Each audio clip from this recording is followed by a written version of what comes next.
Dear students, today we can discuss a solved problem in FEM, that is analysis of a tapered bar. A tapered steel plate with end width 1000 mm and 600 mm is subjected to an axial loading at its small end. Larger end is fixed. The plate is looked like hanged in the roof.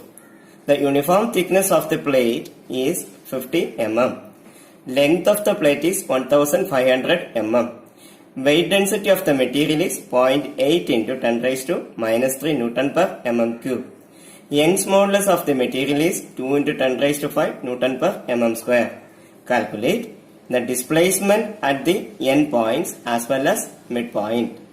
Also find the stresses between these points by discretizing the structure into two sections like a stepped bar. Also find the reaction at the nodes. So these are the data given. First one is the width of the larger end. Next one is the width of the smaller end. Then length of the plate. Then weight density of the material. Then Young's modulus of the material. So as per the finite element procedure, first one is the making a schematic diagram. So this is the tapered plate.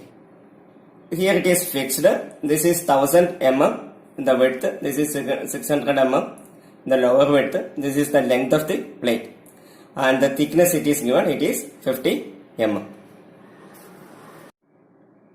Next one is the discretization of the structure into nodes and elements. In this problem, it is asked to find out displacement at endpoints as well as midpoint.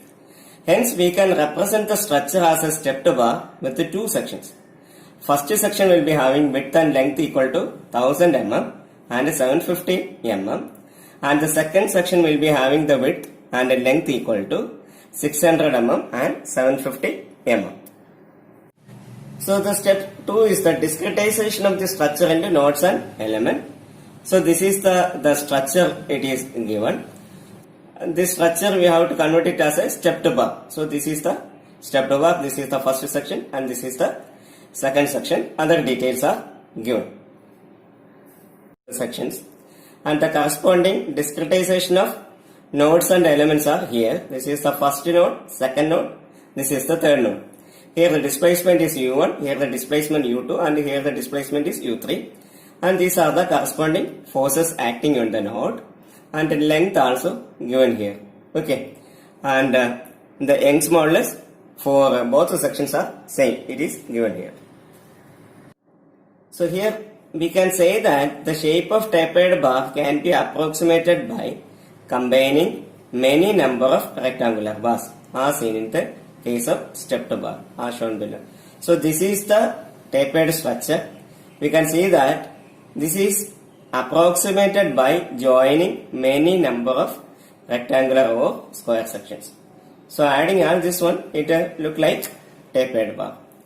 So on increasing the number of stepped bar, a close approximation with the tapered geometry can be obtained. But increase in stepped bars increase the size of matrices in the FE problem. However, we need to consider adequate number of stepped bar. Also, area at intermediate nodes are to be taken as the average of areas in the top and bottom. And if the structure is seen as a horizontal node, then we have to consider the left and right node.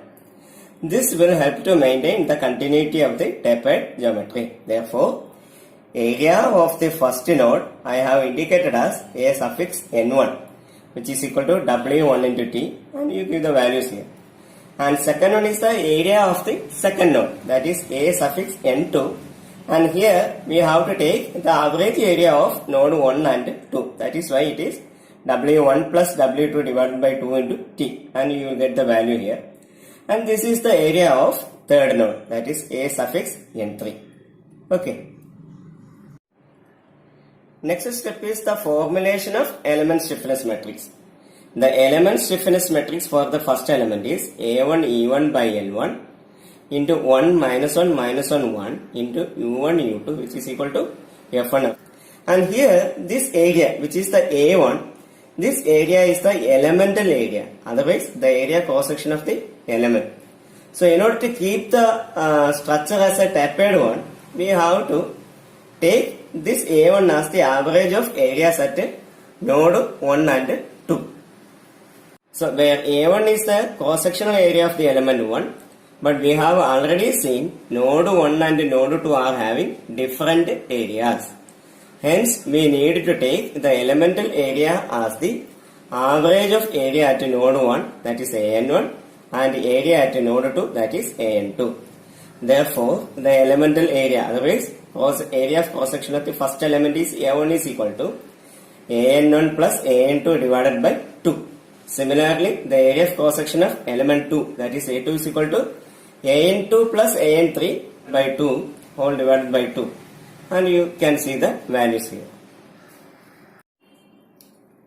And the element stiffness matrix for the second element is A2 U2 by L2 into 1 minus 1 minus 1 1 U2 U3 is equal to F2 F3.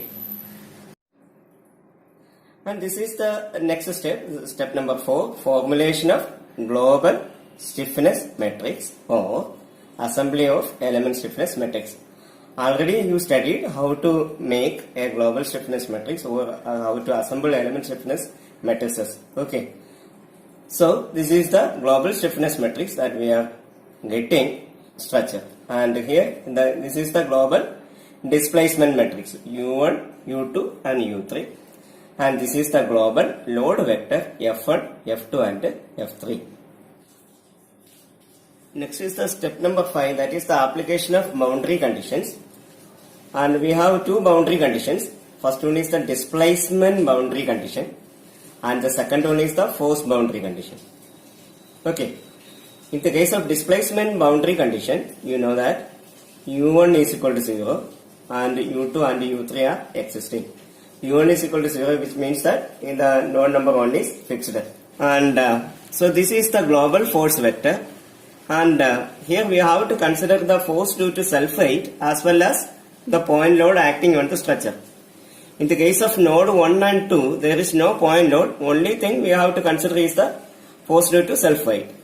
The force due to self-weight, that is load vector due to self-weight, is found by the formula rho Al divided by 2 into matrix 1 1.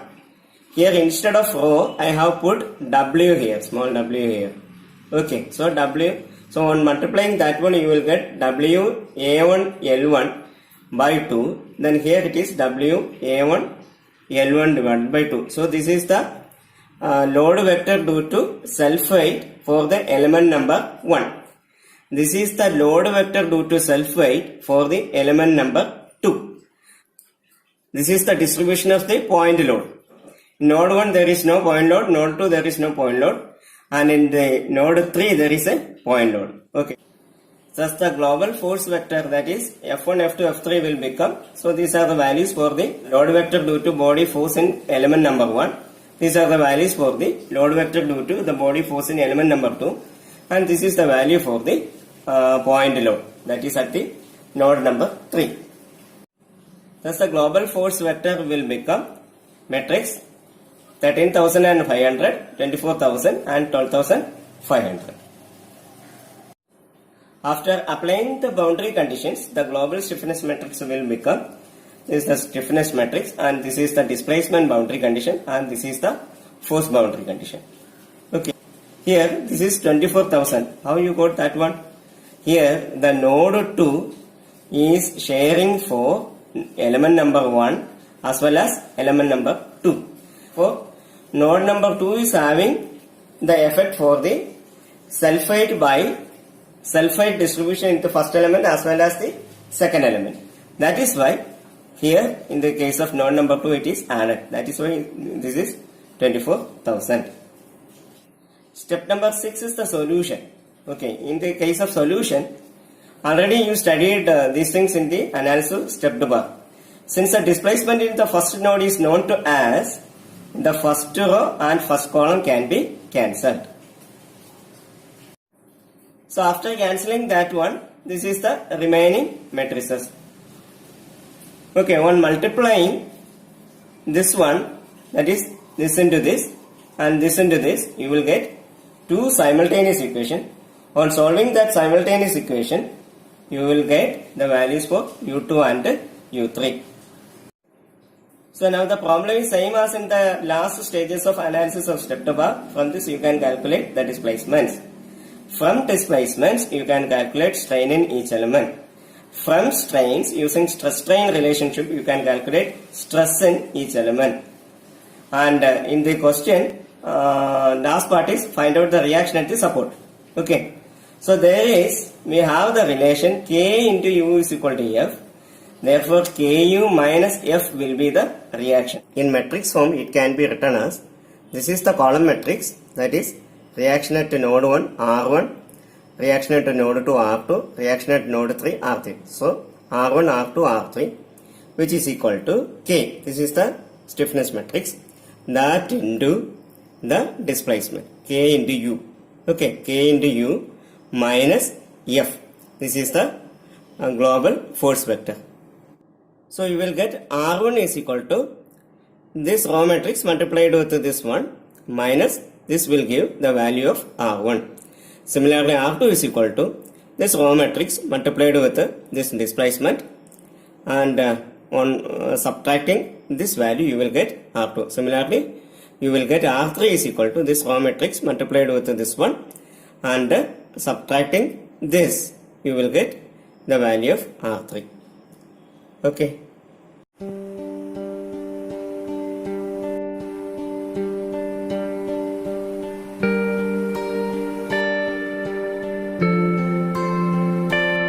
hope you understood the topic very well. Thank you. Thank you all for your patient listening. Thank you.